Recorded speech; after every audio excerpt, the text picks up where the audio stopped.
जैसे कि हम लोगों ने एक पंक्ति में पढ़ा, यीशु मसीह ने मंदिर की सफाई की। हालेलुया।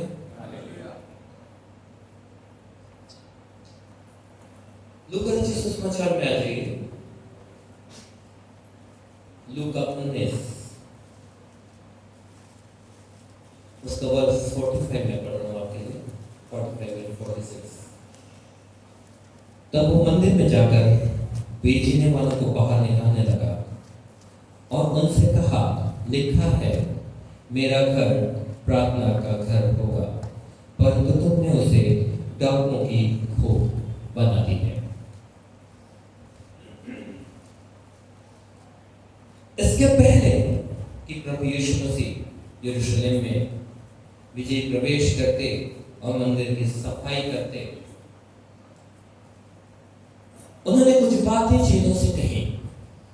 प्रभु यीशु मसीह को मालूम था कि वो अपने मिनिस्ट्री के अंतिम दौर में आ पहुंचे हैं।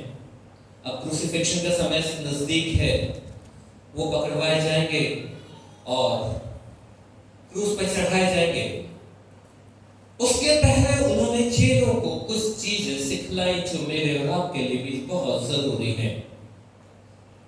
इसी लूका रचित सुसमाचार के 18वें अध्याय में आ जाइए। सबसे पहले उन्होंने अपने चेलों से कहा अपनी मृत्यु के बारे में। अगर 31वीं कलम से लेकर के 34वीं कलम तक जिसको भी मिलता है प्लीज ऊंची आवाज में पढ़िएगा।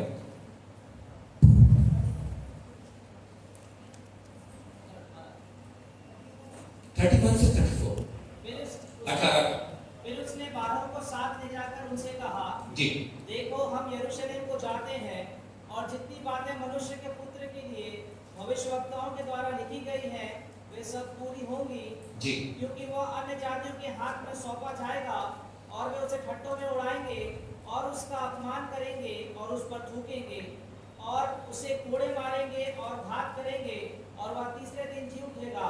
पर उन्होंने इन बातों में से कोई बात न समझी और यह बात उनसे छिपी रही और जो कहा गया था वह उनकी समझ में न आया। जो कहा गया था वो उनकी समझ में नहीं आया। प्रभु यीशु मसीह ने अपनी मृत्यु के बारे में सब बातें कह दी उन लोगों से।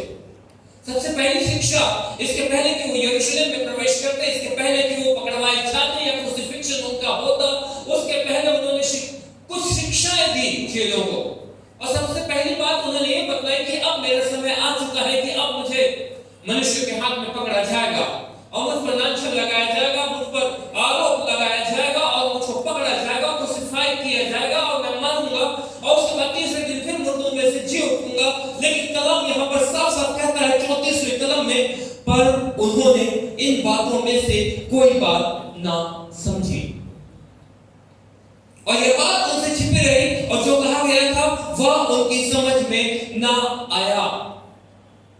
और आज इतने साल बीत चुके हैं, 2000 साल से भी ज्यादा बीत चुके हैं। मैं और आप हर साल इन बातों को पढ़ते हैं, मैं और आप हर साल इन बातों के बारे में सुनते हैं। पैशन वीक बनाया जाता है, गुड फ्राइडे, ईस्टर और सारी चीजें, पाम संडे और सारी तैयारियां मैं और आप करते हैं और हर साल इन वचनों को सुनते हैं। लेकिन वचन 34 में जो लिखा है वो आज मेरे और आपके ऊपर लागू होता है कि हम इन बातों को नहीं समझते, या मैं और आप इतने ज्यादा यूज्ड टू हो गए हैं, या मैं और आप इतने ज्यादा ट्रेडिशनल हो गए हैं कि ये तो हर साल होता है, ये वचन हर साल पढ़ा जाता है, हर साल सुनाया जाता है, कोई नई बात नहीं है। ये तब भी हमें नहीं छूता था, आज भी हमें नहीं छूता। 12 चेलों को भी नहीं छुआ, 12 चेलों को भी समझ में नहीं आया, मुझको और आपको भी नहीं समझ में आता। इसलिए आज तक मेरा और आपका मंदिर यरूशलेम के उसी मंदिर के समान है जिसको साफ करने की जरूरत पड़ी। आज का मेरे और आपके मंदिर को देख करके यीशु मसीह आनंदित होता होगा कि हाँ, मैं जैसा चाहता हूं ये वैसा ही मंदिर है।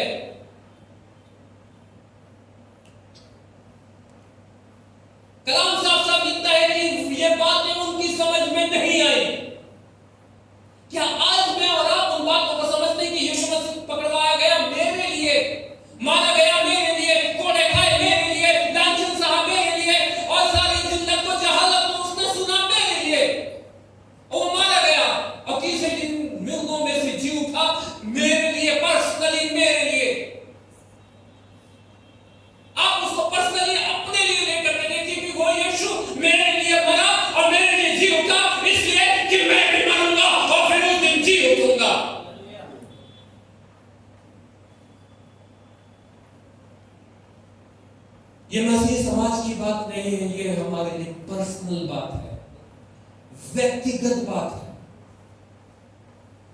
क्या ये वो यीशु आपके पर्सनल लाइफ के लिए नहीं मरा? क्या वो बात आज हमें समझ में आ गई? क्या उसके लहू ने आज मुझको और आपको साफ कर दिया? क्या क्रूस पर उसने जो जो काम किए वो सारे काम मेरे और आपकी जिंदगी में पूरी हो गए? और अगर नहीं हुए हैं तो आज मैं और आप नहीं बालक के समान है जिनको कोई भी बात समझ में नहीं आई, और मुझको और आपको भी आज तक वो बातें समझ में नहीं आई, और मैं और आप वैसे ही हैं। और अब प्रभु यीशु मसीह के द्वितीय आगमन का समय आ चुका है। क्या मैं और आप आज भी उसे समझना नहीं चाहते? जब प्रभु यीशु मसीह अपने क्रूसिफिक्शन के बारे में चेलों को बतला रहे थे, चेले ध्यान से सुन रहे थे। पहली शिक्षा, उसके बाद दूसरी शिक्षा दी उन्होंने अंधे भिखारी के बारे में। कलम 35 से अगर 42 कलम तक है, यहाँ पर एक अंधा भिखारी है। जब वो यीशु के निकट पहुंचे तो एक अंधा सड़क के किनारे बैठा हुआ था, भीख मांग रहा था, और भीड़ के चलने की आवाज सुनकर पूछने लगा क्या हो रहा है। भीड़ ने बताया कि यीशु नासरी जा रहा है। तब उसने चिल्लाकर पुकार कर कहा, हे यीशु नासरी मुझ पर दया कर। और यीशु ने उसको पुकारा और उसको बुलवाया और उसके आंखों में हाथ रखा और उसको चंगा कर दिया। पहले अपनी मृत्यु के बारे में बतलाया, उसके बाद यहाँ पर एक कैरिस्मेटिक मिनिस्ट्री करके बतलाया कि तुमको ये काम करना है, रोगियों को चंगा करना है, अंधों को आगे लेनी है, लंगड़ों को चलाना है, बीमारों को चंगा करना है, कोढ़ियों को शुद्ध करना है। ये सारे काम मेरे और आपके हैं। ये उन 12 चेलों को शिक्षा दे रहा था। आज ये शिक्षा मेरे और आपके लिए भी है। ये मिनिस्ट्री मेरे और आपके लिए है कि जहां पर जरूरत है वहां पर मैं और आप जाएं और वहां खुदा के सामर्थ को इस्तेमाल करें कि लंगड़े चंगे किए जाएं, कोढ़ी चंगे किए जाएं, अंधे चंगे किए जाएं, जो बंधनों में बंधे हुए लोग आजाद किए जाएं। This is our prime duty. ये मेरे और आपकी मसीही होने के नाते पहली ड्यूटी है कि मैं और आप ये सब करें। यीशु मसीह ने कहा, मैंने ये सब किया, तुम इससे बताइएगा क्या बोला? तुम इससे जोर से बोलिए ना, ऊंचा सुनते हैं, बढ़कर करोगे बोले ना। तो हम लोग तो यीशु के बराबर भी नहीं पहुंच पाए, बढ़ने की बात तो दूर की है। हम में से हर एक के लिए है ये शिक्षा। उसने कैरिस्मेटिक मिनिस्ट्री करके दिखलाई कि तुमको भी ये सब काम करने हैं। उसके बाद देखिए, उसके बाद फिर आगे बढ़िए। उसके बाद जक्कई के पास पहुंच जाते हैं, छुट्टी लेने वाले जक्कई के पास पहुंच जाते हैं। वहां पर वचन की सेवकाई की, वहां पर कैरिस्मेटिक मिनिस्ट्री नहीं दिखाई उसने। उसके घर गया, कलाम की बातें समझाई, सिखलाई, और उस घर में उद्धार आ गया। This is our duty. उसने 12 चीजों को यह शिक्षा दी कि अब तुमको वचन का भी प्रचार करना है, कि घर घर जाओ और उन्हें कलाम सिखाओ, जो बाइबल में लिखा है, जो वचन में लिखा है, वो उनको मानना सिखाओ कि उनके घर में उद्धार आ जाए। हालेलुया। लेकिन इसके पहले कि मैं और आप उसके घर में उद्धार को लाए, पहले जरूरी कि मेरे घर में उद्धार आ जाए। आपके पास जो होगा उसी को तो बांटेंगे। मेरे और आपके लिए जरूरी है कि मैं और आप इस वचन की सेवकाई को करें। ये सिर्फ पास्टर साहब की ड्यूटी नहीं है, हम में से हर एक की ड्यूटी है जितने यीशु मसीह को अपना उद्धार करता करके ग्रहण किए।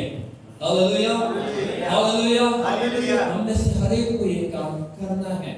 आज जबकि जैसे लोग बहुत हैं, आप जहां निकले घर से बाहर कदम रखेंगे, ढेरों ऐसे लोग मिलेंगे जिनका उद्धार नहीं हुआ और उद्धार की जरूरत है, और मुझको आपको ये काम करना है। जक्कई की शिक्षा देने के बाद प्रभु यीशु मसीह ने, देखिए 19वीं कलम की 11वीं कलम से लेकर 19वें अध्याय के 11वीं कलम से लेकर 27वीं कलम तक वहां पर मोहरों के बारे में लिखा हुआ है। फाइनली यीशु मसीह ने मोहरों की शिक्षा दी। क्या लिखा है? अतः उसने एक धनी मनुष्य को दूर देश को चला, 11वें से पढ़ रहा हूं मैं। जब ये बात सुन रहे थे तो उसने एक दृष्टांत कहा, इसलिए कि वह यरूशलेम के निकट था। अभी लोग अंदर नहीं गए हैं, यरूशलेम में प्रवेश नहीं किए हैं, वो बाहर में रुक करके, एक जगह में रुक करके ये सारी शिक्षा दे रहा है उनको, और ये मोहरों के बारे में बतला रहा है। 12 चीजों को इसको ध्यान से सुनो, तुम्हारे लिए बहुत जरूरी है। तो वो कह रहा है, और वे समझते थे कि परमेश्वर का राज अभी प्रकट होने वाला है। अतः उसने एक धनी मनुष्य को दूर देश उसने कहा कि एक धनी मनुष्य दूर देश को चला ताकि राजपद पा करके लौट आए। ये वो अपने बारे में बतला रहे थे कि वो राजपद पा करके फिर से लौटेंगे। उसने अपने दासों में से 10 को बुला करके उन्हें 10 मोहरें दी और उनसे कहा, मेरे लौट आने तक लेन देन करना।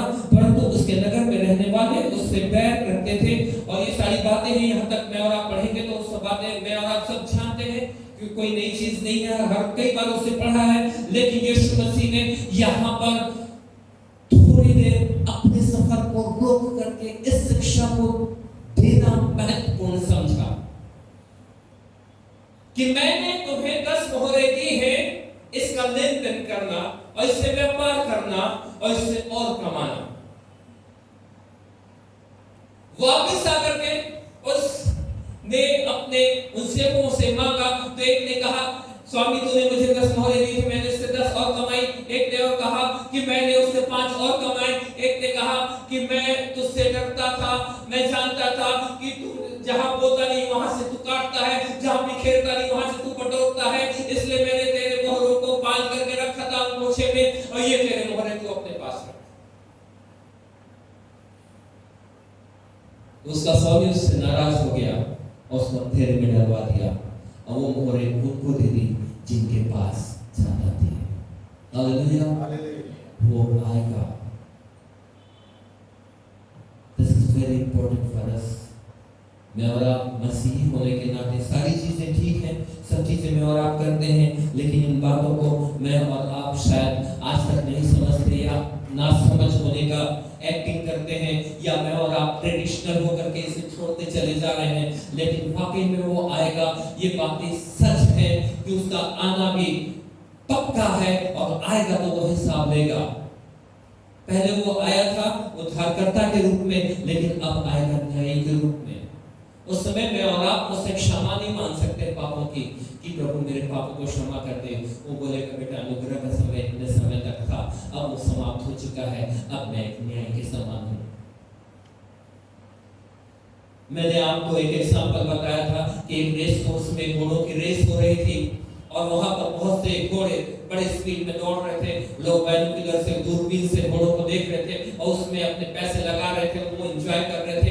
एक हस्बैंड वाइफ भी थे जो अपने एंजॉय में लगे हुए थे, उन्होंने भी किसी घोड़े पे नंबर लगाया हुआ था और वो दूरबीन से अपने घोड़े को देख रहे थे और चिल्ला रहे थे और उसका उत्साहवर्धन कर रहे थे। लेकिन उनका एक छोटा सा बच्चा जो 5-8 साल का था, वो एक फुटबॉल से या बॉल से खेल रहा था, वो बॉल उसकी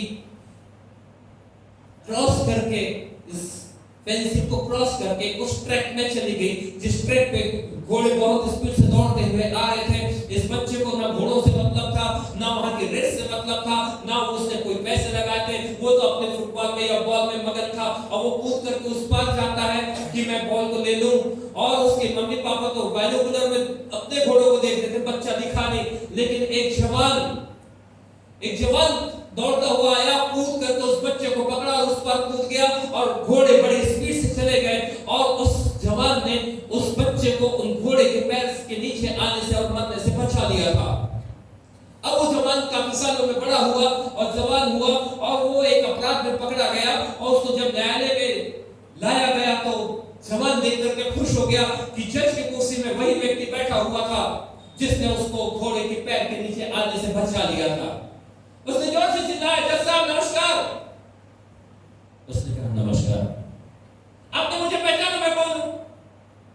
नहीं पहचाना।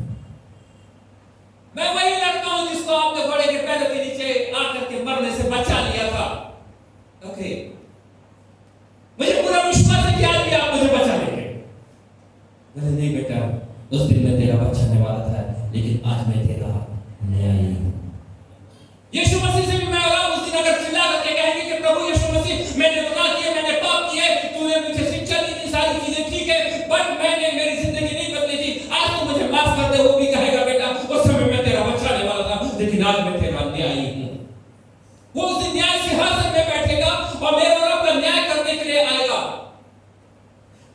ये शिक्षा भी यीशु मसीह ने उन 12 चेलों को दी।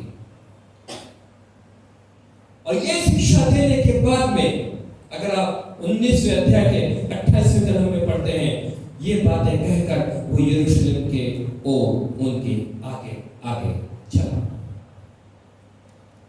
अपने क्रूसिफिक्शन के बारे में बतलाया, चेले साथ थे, वो सुन रहे थे। अंधे भिखारी के बारे में बतलाया, चेले साथ थे, वो सुन रहे थे। जक्कई के बारे में बतलाया, चेले साथ थे और वो सुन रहे थे। फाइनली 10 मोहरों के बारे में स्पेशली चेलों को उसने शिक्षा दी। उसके बाद वो मंदिर की तरफ गया। इसके पहले कि मेरे और आपका मंदिर सफाई किया जाए, ये सारी शिक्षाएं मेरे और आपके लिए जरूरी है। इन शिक्षाओं को मुझको और आपको समझना जरूरी है। और ये इतनी ज्यादा फैमिलियर वर्ड से मेरे और आपके लिए कि मेरे और आपको सब याद है। और अब हम लोग बाइबल पढ़ते हैं, जब ये वर्ड आता तो हम सबको याद भी है और हम लोग आगे बढ़ जाते हैं। ये मालूम है, हमें बचपन से सुनते आ रहे हैं। लेकिन पूरी बाइबल का यही निचोड़ है कि यीशु मसीह मारा गया, गाड़ा गया, तीसरे दिन मुर्दों में से जी उठा। पूरे वर्ल्ड में अगर सबसे दहला देने वाली, हिला देने वाली दुनिया को अगर कोई सी घटना घटी है तो यही घटना है कि यीशु मसीह मेरे और आपके लिए मारा गया, गाड़ा गया और तीसरे दिन मुर्दों में से जी उठा। हालेलुया। और ये बहुत भयंकर बात थी और दहला देने वाली बात थी, लेकिन पृथ्वी को हिला देने वाली एक और घटना घटने वाली है। वो है यीशु मसीह का द्वितीय आगमन। वो फिर से आने वाला है। क्या मैं और आप उसके लिए तैयार हैं? ये सारी शिक्षाएं मेरे और आपके लिए जरूरी है कि मैं और आप उसके द्वितीय आगमन में उसके स्वागत के लिए खड़े हो सके। Hallelujah, hallelujah, hallelujah. उसके बाद इतना कह करके वो यरूशलेम की ओर आगे बढ़ा। यीशु मसीह फोकस्ड थे। वो अपनी पूरी लाइफ, उनकी पूरी लाइफ को आप देखिएगा, वो फोकस्ड थे। वो एक मकसद लेकर के इस दुनिया में आया था, उसी मकसद को उन्होंने पूरा किया और पूरा करके वो वापस लौट गए। पूरे समय उनकी ये इच्छा थी कि मैं अपने भेजने वाले की इच्छा को पूरा करूं। मेरे बारे में जितनी भविष्यवाणियां लिखी हैं, उन भविष्यवाणी को भी मैं पूरा करूं। कलाम ने लिखा हुआ है जकरिया नबी की पुस्तक में कि वो गधी के बच्चे पर बैठा हुआ आएगा। उसने गधी के बच्चे को बुलवाया, 2 चेले गए, गधी के बच्चे को लेकर के आए और प्रभु यीशु मसीह उसमें बैठ करके आगे बढ़े। गधी के बच्चे को क्यों बुलवाया? पहली बात कि वो भविष्यवाणी को पूरा करना चाहता था। हालेलुया। वो भविष्यवाणी को पूरा करना चाहता था। और दूसरी बात, आपको मालूम, जब इस्राएलियों को मिस्र की गुलामी में से निकाला जाना था, वहां पर 10 विपत्तियां आई थी। जब 9 विपत्तियां बीत गई, 10वीं विपत्ति के पहले खुदा ने कहा, अपने हर परिवार के पीछे एक मेमना लेना और उसको वध करना और उसके लहू को अपने चौखट के दोनों लोगों पर लगाना, और आज रात को मैं यहां से होकर के गुजरूंगा और सारे पहलुओं को मैं मानूंगा, लेकिन जहां पर मेमने का लहू होगा मैं उसको छोड़ दूंगा और मृत्यु उस घर में प्रवेश नहीं करेगी। और ऐसा हुआ।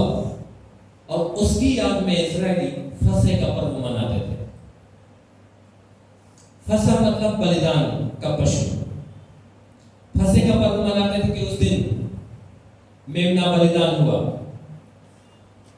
और मैं आपको बताऊं, यीशु मसीह भी उसी समय, देखिए उस समय से लोग फसह का पर्व मनाते आ रहे हैं।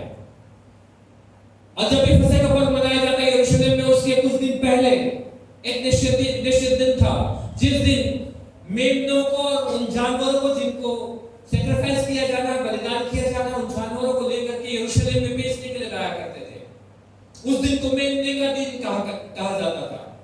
और उसी मेमने के दिन में मेमने सब यरूशलेम में आते थे, जिनको लोग हर एक लोग अपने अपने परिवार के पीछे एक एक मेमना खरीदते थे और उसको वध करते थे।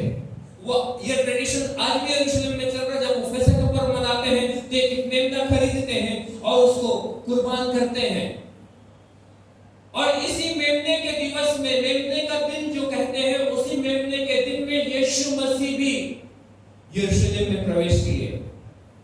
उसी मेमने के दिवस में जब पूरे यरूशलेम में सारे जगह से लोग आए हुए थे और जो फसह का पर्व को मनाने वाले थे और वो भी मेमने खरीदने वाले थे, उस समय में यीशु मसीह भी जो मेमने के रूप में मेरे और आपके लिए वध होने के लिए आया था, सेम डे वो भी प्रवेश करता है यरूशलेम में। Hallelujah, hallelujah, hallelujah. मेमने के रूप में वो भी अंदर जाता है और गदही पर सवार होकर के इसलिए जाता है। गदही कभी भी, अगर आप इसको निर्गमन में पढ़ेंगे, निर्गमन 34 के 20 में देखिए, यहाँ पर कलाम इस प्रकार से कहता है, निर्गमन 34वां अध्याय उसकी 20वीं कलाम में इस प्रकार लिखा है, और गदही के पहलों की संगति मेमना लेकर उसको छुड़ाना, यदि तो उसको छुड़ाना ना चाहे तो उसकी गर्दन तोड़ देना, परंतु अपने सब पहलों के बेटों को बदला देकर छुड़ाना। मुझे कोई छूछे हाथ अपना मुंह ना दिखाए। गदही एक अपवित्र, ये गधा एक अपवित्र जानवर था जो एक्सेप्टेबल नहीं था, जो स्वीकार योग्य नहीं था। लेकिन कहा गया है कि अगर गधे का बच्चा है तेरे यहाँ पहनावे के रूप में, तो उसको स्वीकार नहीं किया जाएगा, तो उसका गर्दन तोड़ देना, मतलब उसको मरना है। और अगर तू मारना नहीं चाहता तो उसके बदले में एक मेमने को मारना, तो मेमने को ग्रहण कर लिया जाएगा, बदले में गधा बच जाएगा, उसको जिंदगी मिल जाएगी, लेकिन एक मेमने की जान उसके बदले में जाएगी। वो गधे की जगह में और आप हैं, मैंने और आपने गुनाह किया, मैंने और आपने परमेश्वर से वादा खिलाफी की, मैंने और आपने उसके वचनों को नहीं माना, उसके वचन के अगेंस्ट में मैंने और आपने गुनाह किया, और मैं और आप एक्सेप्टेबल नहीं थे, मैं और आप किसी भी प्रकार से स्वीकार योग्य नहीं थे। लेकिन उसने गधी को बुलाया, उस पे बैठा कि यीशु मसीह के द्वारा मैं और आप जो स्वीकार योग्य नहीं थे, स्वीकार योग्य बन जाते हैं। उसमें साफ साफ लिखा है कि गधे के बदले में एक मेमना लेना और उसको मारना। मैं और आप वो गधे हैं जिसको एक्सेप्ट नहीं किया जा सकता, लेकिन मेरे और आपके बदले में यीशु मसीह आया, उसी गधे के ऊपर बैठ करके आया कि ये जो एक्सेप्टेबल नहीं है, इसमें मैं बैठ करके आ रहा हूं और मैं अपना प्राण दूंगा ताकि ये एक्सेप्टेड हो जाए। Hallelujah, hallelujah. मेरे और आपकी जिंदगी में उसी गधे के समान थी, और उस गधे के जैसे मैं और आप भी थे कि मैं और आप अशुद्ध थे। इतना गुनाह मैंने और आपने किया है, इतने बार वचन को मैंने और आपने तोड़ा है कि मैंने और आपने हर वो काम कर डाला है जो वहां पर ग्रहण योग्य नहीं है। लेकिन यीशु मसीह मेरे और आपके बदले में मर करके मेरे और आपके गुनाहों को क्षमा कर दिया, जिसके द्वारा मैं और आप ग्रहण योग्य हो गए। Hallelujah, hallelujah. ये पैशन वीक के हर घटने को आप स्मरण करके देखिए, उसके हर घंटे को आप स्मरण करके देखिए कि यीशु मसीह के साथ क्या क्या बीता, उन्होंने क्या क्या सहन किया। ये मेरे और आपकी जिंदगी के लिए था कि मेरा और आपका ढक्कन ना तोड़ा जाए, मुझको और आपको ना मारा जाए, मुझको और आपको अनंत काल की मृत्यु ना सहना पड़े, परंतु अनंत काल का जीवन मिले, इसलिए वो सहता रहा। और जब उसको क्रूस पर चढ़ाया गया, जितने बार कोड़े मारे जाते थे पहले उसको मेरे और आपका चेहरा दिखता था, जितने बार खाना भोगा जाता था मेरे और आपके एक एक गुनाह उसको दिखलाई देते थे, जितने बूंद उसके खून के बहते थे, हर बूंद में मेरे और आपके गुनाह लिखे हुए थे जो बहते चले जा रहे थे और मेरे और आपसे दूर होते चले जा रहे थे, और मैं और आप वहां पे स्वीकार योग्य बनते जा रहे थे। Hallelujah, hallelujah. That is not joke, ये मजाक नहीं है, बहुत हल्के में इसे मत लीजिए। बहुत बड़ा काम हुआ है एक आत्मिक दुनिया में जो मेरे और आपके लिए किया गया कि मैं और आप ग्रहण योग्य हों। और वो गधी के बच्चे में बैठ करके जाता है यरूशलेम। जब वो जाता है तो क्या करते हैं लोग? ये डालियां तोड़ करके बिछाते हैं, अपने कपड़े उतार करके बिछाते हैं। वो गधी ऊपर से जा रही है, उस पर हमारा राजा यीशु मसीह बैठा हुआ है। और होशाना के नारे लगा रहे हैं। मैं पूछना चाहता हूँ आप में से किसी कोई भी बताइए, what is the meaning of hosanna? Hosanna का मतलब क्या है?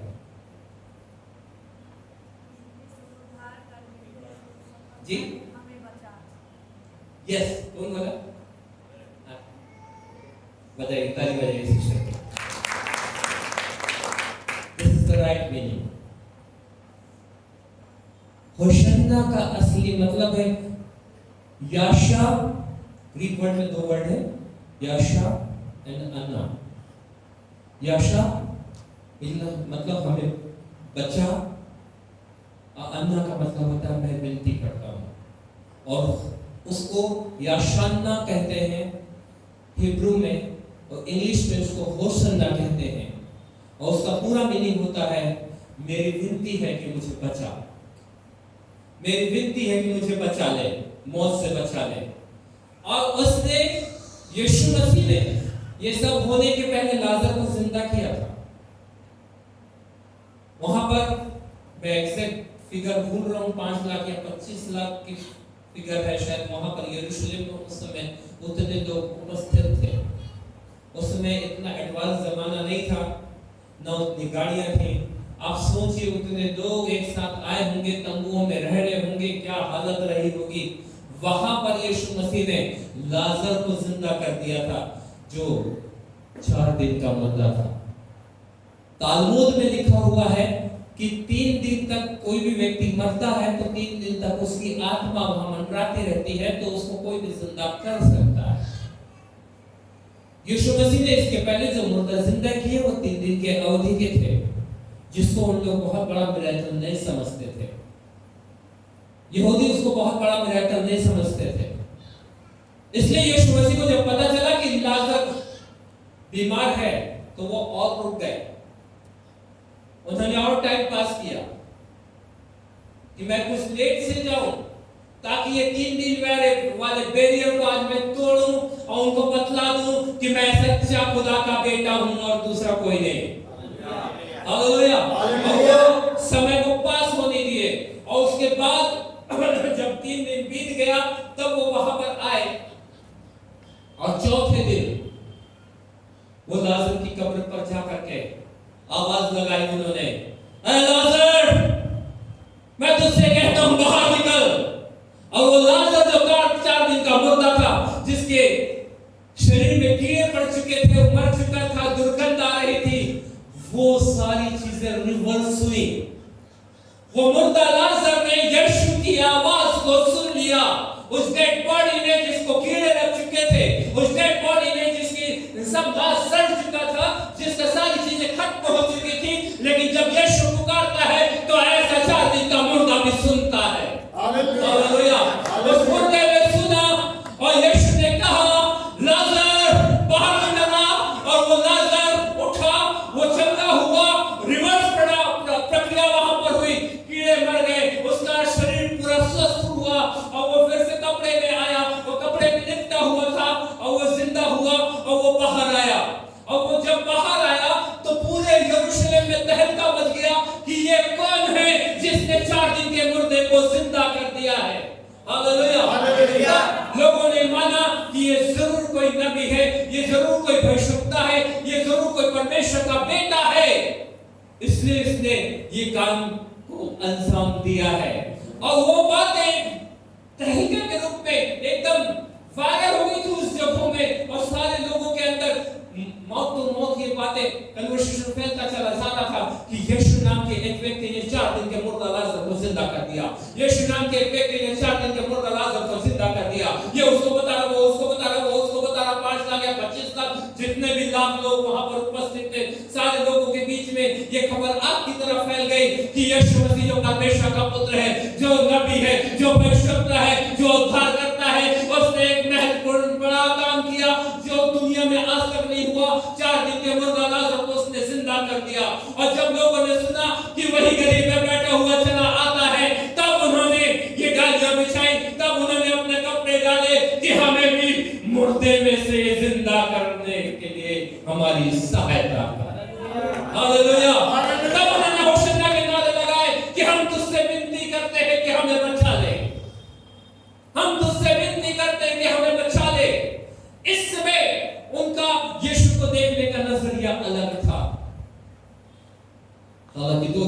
फिर बदल गए, इसको क्रूस दे कहने लगे। लेकिन जब यीशु आ रहा था तब उन्होंने होशन्ना के नारे लगाए।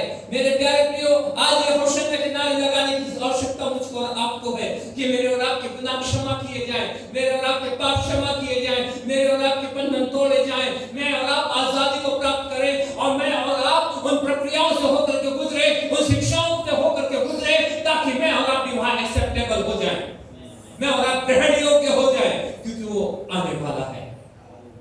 पहले अनुग्रह का दाता था, लेकिन अब न्याय बन करके आने वाला है। Hallelujah, hallelujah, hallelujah. आइए अब मेरे साथ मरकुस 25 सुसमाचार में आ जाए। मरकुस 11 में 11 पढ़ करके देखिए। वह यरूशलेम पहुंचकर मंदिर में आया जी, और चारों ओर सब वस्तुओं को देखकर जी, मारों के साथ बैतनिया गया, क्योंकि सांझ हो गई थी। बस वो यरूशलेम पहुंचकर मंदिर में आया। देखिए, वो यरूशलेम आ गया, और यरूशलेम आया तो सीधे कहां गया? मंदिर में। वो सफर से कब निकला था नहीं मालूम, कुछ खाया था नहीं खाया था, ये बातें लिखी नहीं बाइबल में, कितना थका था नहीं मालूम, लेकिन सीधे वो मंदिर में गया। वो फोकस था, उसको अपने कार्य पूरे करने थे। वो यरूशलेम के मंदिर में गया, चारों ओर सब वस्तुओं को देखकर चारों ओर देखा। वहां पर उस समय भी कबूतर बेचने वाले थे, सर्राफों की पीढ़े भी उस समय लगे हुए थे, जंतुओं का, जानवरों का मोल भाव उस समय भी हो रहा था। वो सारी चीजें जो उसने बाद में की, वो पहले भी वो सारी चीजें थी, लेकिन वो चुपचाप सब चीजों को देखा। और उसके बाद देखिए 12वें कलम में लिखता है, दूसरे दिन जब वो, और उसके बाद वो बैतनिया को चला गया। 11वें कलम में लिखा हुआ है, वो यरूशलेम आया, मंदिर को ध्यान से देखा, मंदिर के चारों तरफ घूमा, मंदिर के अंदर क्या क्या हो रहा है सारी चीजों को देखा, और उसे बहुत बुरा लगा, लेकिन वो कुछ नहीं बोला, और वो बैतनिया चला गया। वो बैतनिया से यरूशलेम आया था, अब यरूशलेम में मंदिर को देखा, और उसके बाद वापस वो बैतनिया चला गया। उसके बाद देखिए 12वें कलम से पढ़ रहा हूं, यहां पर इस प्रकार लिखता है, दूसरे दिन जब वो बैतनिया से निकले तो उसे भूख लगी। वो दूर से अंजीर का एक हरा पेड़ देख करके निकल गया कि क्या जाने उसमें कुछ पाए, पर पत्तों को छोड़कर कुछ ना पाया, क्योंकि फल का समय न था। इस पर उसने उससे कहा, अब से कोई तेरा फल कभी ना खाए। और उसके चेले सुन रहे थे। ये पूरी शिक्षा में चेले महत्वपूर्ण है। प्रभु यीशु मसीह के जाने का समय आ गया है, और वो अपनी ये इंटरनेशनल मिनिस्ट्री इन 12 चेलों के हाथ में छोड़ करके जाने वाले थे। इसलिए वो हर बातों के द्वारा चेलों को तैयार कर रहे थे कि अब मेरे जाने के बाद तुमको ये मिनिस्ट्री पूरी करनी है। इसलिए वो सब चीजें उनको सिखला रहे थे। वो मंदिर में आए, मंदिर में सब चीजों को देखा, सारी चीजें उस समय भी यीशु मसीह को पूरी लगी, लेकिन उस समय उन्होंने कुछ नहीं किया, और चेलों को लेकर के वो बैतनिया आ गए। दूसरे दिन सवेरे वो बैतनिया से उठे और बोले, चलो अब यरूशलेम को चलते हैं। अब यरूशलेम को चलने के लिए फिर निकले, मालूम नहीं वहां पर कुछ खाया या नहीं खाया। ये लिखा है कि यीशु मसीह को भूख लगी। अब जब भूख लगी तब वो एक बड़ा अंजीर का पेड़ देखा, बहुत बड़ा सा अंजीर का पेड़, बहुत विकसित था, खूब बड़ी बड़ी डालियां थी, पत्तियों से हरा भरा हुआ था, और जब दूर से देखो तो बड़ा आकर्षित लग रहा था। यीशु मसीह ने कहा, देखो कितना बढ़िया अंजीर का पेड़ है, मुझे भूख लग रही है, चलो वहां चल के कुछ खाते हैं। उन्होंने चेलों से कहा होगा, और पूरे चेलों को लेकर के अंजीर के पेड़ के पास गए, लेकिन कलाम में लिखा है कि उसमें कोई फल नहीं था। और यीशु मसीह ने उस अंजीर के पेड़ को श्राप दिया कि आज के बाद कोई तेरा फल ना खाए। और उसके बाद वो फिर यरूशलेम की तरफ चले गए। और लिखा है कलाम में कि चेले ध्यान से सुन रहे थे। ये चेलों को सुनाने के लिए यीशु मसीह ने कहा, ये एक्ट उन्होंने श्राप देने का एक्ट यीशु मसीह ने उन चेलों को समझाने के लिए, कुछ सिखाने के लिए कहा। और जब चेले ध्यान से सुन रहे थे, तब यीशु मसीह आगे बढ़ जाते हैं यरूशलेम की तरफ। और जब यरूशलेम आ जाते हैं, देखिए फिर 15वीं कलम में वो यरूशलेम में आए और वह मंदिर में गया, जहां जो लेन देन कर रहे थे उन्हें बाहर निकालने लगा। सर्राफों के पीढ़े और कबूतर बेचने वालों की चौकियां उलट दी और मंदिर में से किसी को बर्तन लेकर के आने जाने न दिया। और उपदेश करके उनसे कहा, क्या यह नहीं लिखा कि मेरा घर सब जातियों के लिए प्रार्थना का घर कहलाएगा, पर तुमने इन्हें डाकुओं की खो बना दी है। एक दिन पहले भी यीशु मसीह कहता, तब भी ये सारी चीजें चल रही थी, लेकिन अगर उस समय समझाता तो उसको शायद चेले फिर पहले की जैसे नहीं समझ पाते। यीशु मसीह सीधे बैतनिया को चला गया। बैतनिया से वापस निकला, उसने फिग ट्री को देखा, अंजीर के पेड़ को देखा, और अंजीर के पेड़ को उसने श्राप दिया। और उसके बाद वापस आए यरूशलेम के मंदिर में, और मंदिर में देखा तो वहां सिर्फ बिजनेस चल रहा है। वहां पर कबूतर बेचने वाले हैं। कबूतर बेचने वाले क्यों होते थे? अगर किसी से कुछ गुनाह हुआ, वो गया याजक के पास, याजक ने कहा 2 बैल सैक्रिफाइस कर। अब वो गरीब आदमी, उसके पास बैल नहीं, तो ऐसे लोगों को वो फिर कबूतर के लिए अलाउ करते थे कि अब आपके पास पैसे नहीं है, आप बैल नहीं खरीद सकते, आप इसका सैक्रिफाइस नहीं कर सकते या मेमने का सैक्रिफाइस नहीं कर सकते, तो आप कबूतर ले लीजिए। तो गरीब होते थे लोग, तो मैक्सिमम लोग कबूतर ही ले लिया करते थे। तो वहां बहुत तादाद में कबूतर बिकते थे, मेमने बिकते थे, गाय बैल बिकती थी, जिनके खरीद फरोख्त होता रहता था। और उसके बाद मिस्र में लोग रहते थे और दूर दूर से लोग आते थे वहां पर। कौन आदमी कहां से आ रहा है, वहां के वो सिक्के लेकर के आते थे। जब चढ़ावा चढ़ाना है मंदिर में, तो उन सिक्कों में उनके देवी देवताओं के फोटो, जिसको एक्सेप्ट नहीं किया जाता था, तो वहां पर एक और ऐसे सर्राफे वाले बैठे रहते थे जो एक्सचेंज करते थे मनी, कि भैया तुम्हारा ये सिक्का तो यहाँ चलेगा नहीं, इसमें देवी देवता के फोटो है, वहां पर मंदिर में आप इसे नहीं चढ़ा सकते, इसको आप बदलिए। तो वो उसको सिक्कों को देते थे और वो बदले में ऐसे सिक्के देते थे और बदले में कुछ कमीशन काटते थे जिसको मंदिर में चढ़ाया जा सकता था।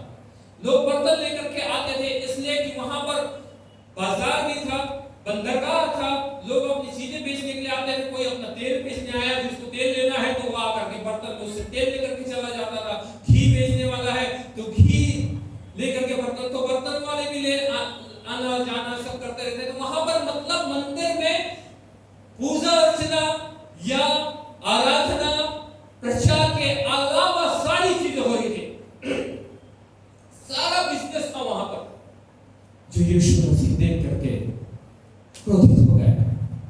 और यहां पर यीशु मसीह जब घुसे तो पूरे अधिकार के साथ और क्रोध के साथ कि अब मैं सब चीजों को बदल डालूंगा, इस हिसाब से घुसे। लेकिन सर्राफ कबूतर बेचने वाला को उन्होंने नहीं मारा, कबूतर की पीढ़ियों की चौकियों को उलट दिया, सिक्के बेचने वालों की चौकियों को उलट दिया, सिक्के बदलने वालों को नहीं मारा, उनको दोषी नहीं ठहराया, लेकिन जो चीजें थी गलत उनको दूर किया, उनके ऊपर आपने एक्शन इसलिए नहीं लिया कि उनको तो वो बचाना चाहता था। Hallelujah, hallelujah. आज यीशु मसीह चाहता है कि उसके मंदिर में सच्ची आराधना हो, आराधना हो, और सिर्फ आराधना हो। वहां कोई बिजनेस के लिए जगह नहीं होनी चाहिए, बुराइयों के लिए जगह नहीं होनी चाहिए, अभिलाषाओं के लिए जगह नहीं होनी चाहिए। और यीशु मसीह जब आया और मंदिर में देखा कि ये सब चल रहा है, तब उसने सारी चीजों को उलट पलट कर दिया, सब चीजों को बाहर किया और उसे झाड़ा पोछा और मंदिर को शुद्ध किया। उसके बाद वो फिर यरूशलेम से बैतनिय्याह वापस चले गए। और उसके बाद थर्ड डे फिर बैतनिय्याह से निकलते हैं, तब उनको वो फिग ट्री सूखा हुआ मिलता है जो जड़ तक सूख गया। तब चले पूछते प्रभु को, बताते कि प्रभु देख, तूने इसको श्राप दिया था ना, ये जड़ तक सूख गया है, ये जड़ तक मर चुका है। प्रभु यीशु मसीह उनको ये शिक्षा देना चाह रहे थे कि ये फिग ट्री को देखो, ये अंजीर के पेड़ को देखो, ये इतना बड़ा है, हरा भरा है, बड़ी बड़ी शाखाएं हैं, पूरी पत्तियों से ढका हुआ है, बहुत सुंदर दिख रहा है, इसका दूर से अपीयरेंस बड़ा तगड़ा है, लोग इसको दूर से देख करके आकर्षित होते हैं, लेकिन जब पास आते हैं तो कोई फल नहीं पाते। वैसे ये यरूशलेम का मंदिर है, दूर से देखो तो बहुत सुंदर दिखता है, भव्य दिखता है, बहुत ऊंचा है, बहुत बड़ा है, उसकी आर्किटेक्चर बहुत प्यारी है, पेंटिंग उसमें बहुत सुंदर है, सारी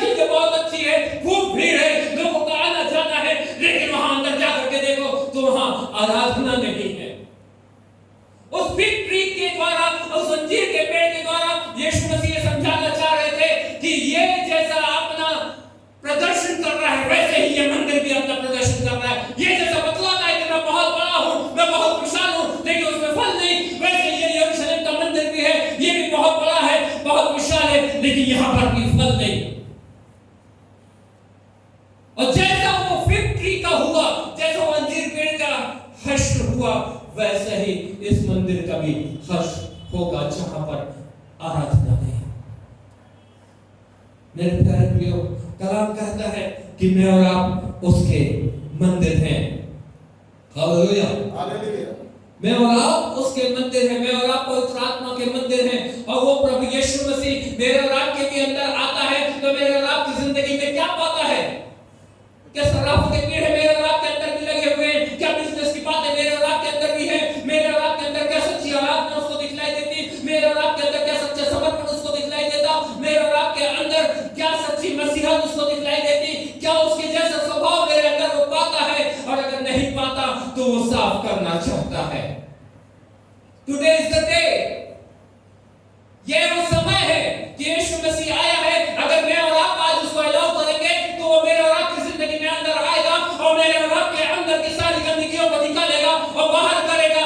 उसने वहां की वो किसी से कुछ बोला नहीं, किसी को कोई दोष नहीं फैलाया, उसने सीधे जो गलत है उनको उठा करके पलट दिया, कबूतरों को उड़ा दिया, जानवरों को छोड़ दिया और उस मंदिर की सफाई कर दिया। वो यीशु मसीह आज भी मेरे प्यारे प्रियो यहाँ पर उपस्थित है।